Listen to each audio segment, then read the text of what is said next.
Seja bem-vindo ao canal Palavras em Chamas, eu me chamo Devaí e hoje mais uma vez eu vou trazer um trecho do estudo sobre os dons que aconteceu lá no EATRE, nosso canal no Telegram. Eu vou lembrar vocês de novo, pessoal, pulem para o Telegram porque tem muito ensino lá e vale muito a pena, tem muita coisa boa, de coração eu tenho aplicado tudo naquele canal e graças a Deus muita gente tem aprendido. Vou trazer um pedaço de novo para vocês, 12 minutos de áudio, que na verdade é um áudio só, dos diversos que entraram lá, onde a gente lê a Bíblia e explica e conversa sobre o texto, tá? Só sobre o texto, o que o texto está dizendo a gente vai explicando. Usei recursos, quais que eu usei dessa vez? Usei a Genebra, usei o histórico cultural, comentário da editora Vida Nova, e graças a Deus nós conseguimos passar por todos os 3 capítulos entendendo o que eles estão dizendo. E olha, é muita coisa que tem ali, tá? São muitas horas, eu acho. Eu não vi ainda se dá horas, mas dá muito tempo, né? Então, antes de passar para o estudo, eu vou convidar você a fazer parte deste canal também. Aqui no YouTube eu vou trazer para vocês review, comentários sobre material e pequenos áudios como esse que você vai ouvir hoje, tá bom? E lá no canal EATRE você vai ter todos os estudos do Telegram e você também tem um grupo do WhatsApp, onde a gente pode conversar e a gente conversa durante toda a semana. Hoje no EATRE está acontecendo um retorno aos evangelhos, eu chamo de retorno aos evangelhos, onde nós começamos a estudar de novo os evangelhos. Estamos lá em Mateus 7, enquanto eu gravo esse áudio para vocês. Quando você ouve, eu já não sei onde está. Tomara que esteja no final, né? Mas estamos em Mateus 7. E aí nós vamos passar todo o evangelho, entendendo o que está escrito e aplicando. E isso é meio que imperdível, tá? Tem coisas ali que nós não vemos hoje, tem coisas que precisam ser lembradas e aplicadas, tem coisas que a gente nunca viu, que está aí na sua mão, na sua Bíblia, esperando você para ler. Então, agora sim vou passar. Se vocês gostarem do áudio, comentem aqui embaixo, deixem a curtida, comentem com sinceridade, comentem de coração, com respeito ao texto bíblico, não a mim, tá? Porque eu estou lendo o texto. E o comentário, a aplicação é toda baseada no texto também. Então, por favor, na hora de comentar, comentem com base nisso, beleza? Fiquem tranquilos aí com o áudio, aproveitem, peguem uma Bíblia, abrem Ezequiel 13 e boa leitura para vocês. Olá, boa tarde. Bom, estou aqui com a Bíblia aberta em Ezequiel 13 e a gente vai demonstrar que esse problema que nós vemos hoje, que Paulo enfrentou no primeiro século, também é um problema antigo, né? Então você vai precisar abrir aí também, Ezequiel, no capítulo 13. Mas como nós precisamos focar no capítulo 14 de 1 Coríntios, então eu vou ler um pouco do capítulo 13 de Ezequiel, só para você perceber que esse é um problema antigo na igreja, né? E no Antigo Testamento a gente já sofria por causa disso. O povo sofria e sempre sofre. Você vai perceber que quando um dom ele não é usado do jeito certo, ao invés de as pessoas serem edificadas, elas sofrem, né? Ou elas sofrem porque a mensagem faz elas sofrer, ou elas sofrem porque elas são enganadas. Então, ser enganado é um sofrimento, concorda? Você quando percebe que foi enganado, você fica o quê? Triste. E você se arrepende de ter sido enganado. Então, toda vez que alguém engana, algumas pessoas estão sofrendo com isso. Lá no capítulo 13, nós temos a profecia contra os falsos profetas. E no capítulo 33, Deus vai usar o profeta para falar contra os falsos líderes também. Então é um problema antigo, não é novo. E quando nós lemos isso em Paulo, nós não estamos sendo paulinos e não estamos sendo calvinistas cessacionistas. Não, nós estamos sendo bíblicos, porque a Bíblia fala sobre isso. Entende? E isso é importante saber. As pessoas não podem te acusar de calvinista e de cessacionista porque você lê a Bíblia. Vocês têm a obrigação de ler a Bíblia. Se for assim, que todos sejam cessacionistas e calvinistas, né? Mas, pois bem, isso infelizmente acontece e a gente não vai se preocupar com isso, né? A gente vai focar no ensino verdadeiro da palavra de Deus. Então, o capítulo 13 de Ezequiel, versículo 1, acho que você já abriu, eu vou ler na Nova Almeida atualizada. Então, se você tiver uma versão diferente, tenta me acompanhar né, na minha versão aqui, para você entender a mensagem. A palavra do Senhor veio a mim dizendo: Filho do homem, profetiza contra os falsos profetas de Israel. Deus dizendo que vai mandar uma mensagem contra os falsos profetas. Não é uma mensagem de arrependimento, não é uma mensagem de salvação, não é uma mensagem de amor, é uma mensagem contrária aos falsos profetas em Israel. A esses que profetizam o que lhe vem no coração. Isso aqui acontece ainda hoje. Pessoas profetizando o que acham que recebe do Espírito, mas que não vem da Bíblia, não vem de lugar nenhum. De onde vem? Do seu próprio coração, dos seus pecados, da sua mente que imagina coisas. Isso é o versículo 2. A esses que profetizam o que vem do coração, diga que ouçam a palavra do Senhor. Então, o chamado para eles ouvirem o que Deus tem a dizer. Assim diz o Senhor, Deus: ai dos profetas insensatos que seguem o seu próprio espírito sem nada terem visto.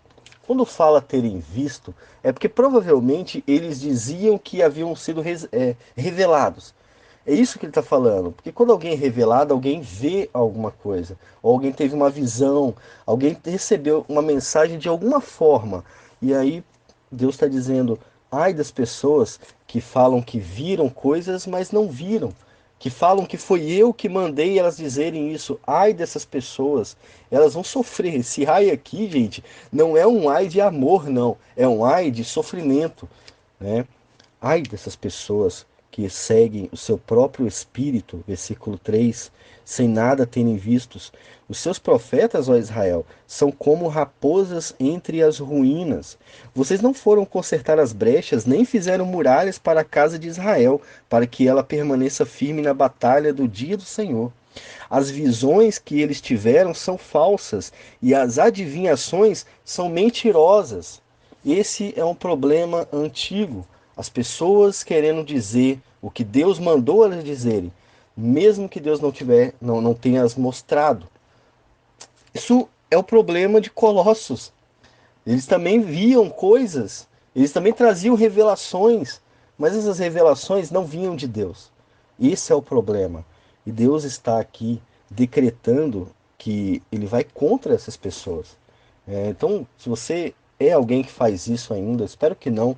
Nosso canal acho que não tem ninguém, mas já teve um irmão que saiu porque ficou incomodado.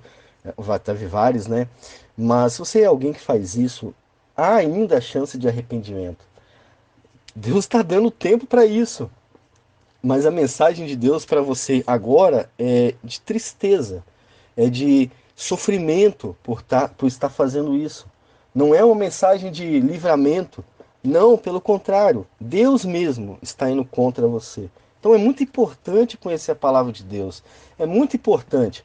Aqui quando vai dizer no verso 5, é interessante aqui que esses profetas, além de profetizarem mentiras, de falar que viram coisas que não viram, eles não ajudavam o povo. Eles ainda atrapalhavam o povo. Eram pessoas religiosas, eram pessoas que pareciam santas, que enganavam o povo, senão o profeta não precisaria falar contra eles. Vocês não enganam ninguém, o profeta não está nem aí para ele, né? Mas se Deus precisou mandar uma mensagem usando o profeta é porque eles enganavam muitas pessoas. E esse é o problema da igreja hoje. Engana-se muitas pessoas. E algumas pessoas não sabem o que estão fazendo. Eu reconheço que algumas pessoas que têm visões, que falam em línguas de anjos, eu sei, elas não sabem o que estão fazendo. E é por isso que eu estou falando aqui, para que vocês saibam. E se você conhece alguém, que explique a essa pessoa o que ela está fazendo. Versículo Versículo 6, as visões que eles tiveram são falsas. Então havia esse dom de visões usado da forma errada. Usado da forma errada, um dom falso de visão. Porque não foi Deus que deu. E no fundo, o profeta está falando que isso tudo sai do seu próprio coração e não sai do Satanás, não vem de Deus, não vem de uma ilusão, não, sai dos seus pecados. É você que cria isso para enganar os outros, né? As visões que eles tiveram são falsas, e as adivinhações são mentirosas. Isso aqui, gente, é o Facebook 24 horas. É isso que a gente vê. Eles dizem: o Senhor me disse. Isso é Facebook. Isso é igreja pentecostal, na maioria delas. Não todas. Eu reconheço que há boas igrejas pentecostais. Esses dias, uma irmã do canal, a Fernanda que é uma reformadora pentecostal, vocês não sabem, mas ela é uma reformadora pentecostal. Tomei um pouquinho de café para molhar aqui. Ela me mostrou uma igreja assembleia de alta qualidade. Ela me mostrou, eu ouvi o áudio do pastor falando, e aquele pastor é um bom pastor na Assembleia de Deus. Então não quero dizer que todas são iguais. Muito pelo contrário. Há algumas igrejas boas no Brasil. E há, na verdade, no total, muitas igrejas boas no Brasil. A gente só tem que procurar. Quem procura acha, né? Então, a maioria vai dizer que foi Deus que disse, quando o Senhor não os enviou. E ainda esperam que a palavra se cumpra. São tão, como é que eu vou falar isso aqui sem ofender? Tão inocentes que eles esperam que Deus se cumpra aquilo que ele nem disse, só porque foi ele que falou. Ele é o profeta. Gente, eu estou no Antigo Testamento, não estou lendo Atos, não estou lendo nenhuma carta de Paulo, eu estou no Antigo Testamento, mais de 700 anos antes de Jesus vir, entendem? A gente está lendo isso no Antigo. Deus está indo contra essas pessoas.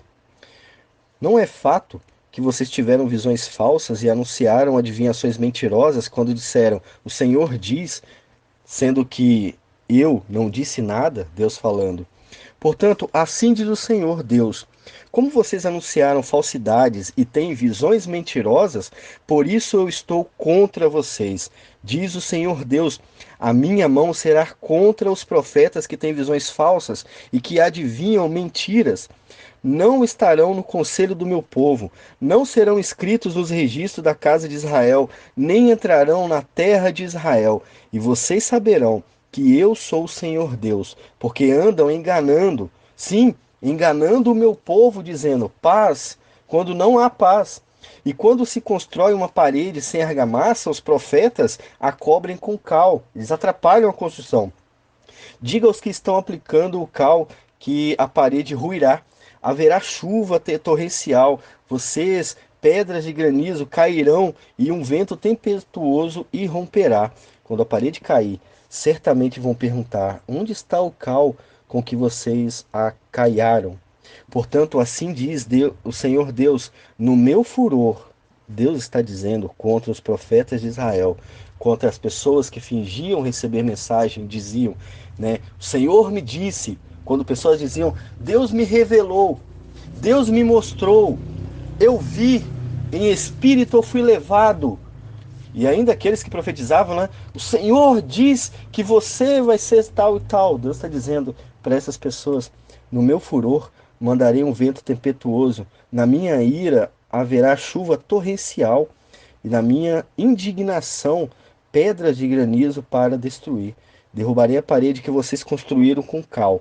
Vou arrasá-la para que pareçam os seus alicerces. Quando a parede cair, vocês serão destruídos no meio dela e saberão que eu sou o Senhor. Eles vão ter uma verdadeira experiência com Deus. Quando? Quando o Senhor destruí-los. Quando ele derrotar esses falsos profetas, a única experiência verdadeira que vão ter com Deus vai ser a sua derrota. Vão ser condenados ao inferno. Aí eles não entrarão na cidade prometida. A cidade prometida, gente, literalmente, ela nunca aconteceu. Só espiritualmente vai acontecer. E quando Jesus voltar, vai acontecer literalmente. Então, quando fala que você não vai entrar na cidade prometida, é bom você correr o mais rápido possível. É bom você se arrepender o mais rápido possível, porque isso significa que você não vai entrar no reino dos céus. É isso que significa. Bom, estamos no Antigo Testamento, eu preciso fundamentar a doutrina no Antigo Testamento, e é isso que Paulo está fazendo, mostrando que aqueles irmãos lá em Corinto estão errados. É isso, a gente precisa tomar nota disso, principalmente para que você também não venha a ser alguém assim.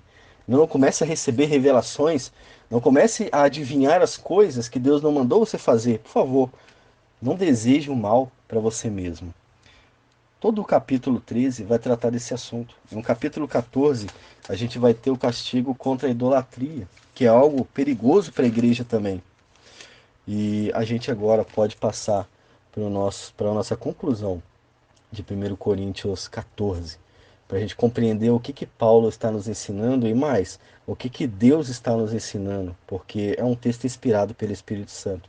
Não é uma teologia paulina, é a teologia de Deus, é a teologia do Espírito, para a gente aprender e aplicar na nossa vida também.